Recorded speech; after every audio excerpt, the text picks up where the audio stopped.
Ayan guys, sobrang dami nila guys. Talaga namang napakaganda.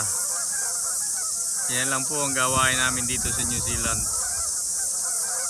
Lakad-lakad, konting lakad, uwi, bahay, trabaho, pack and save, grocery, school.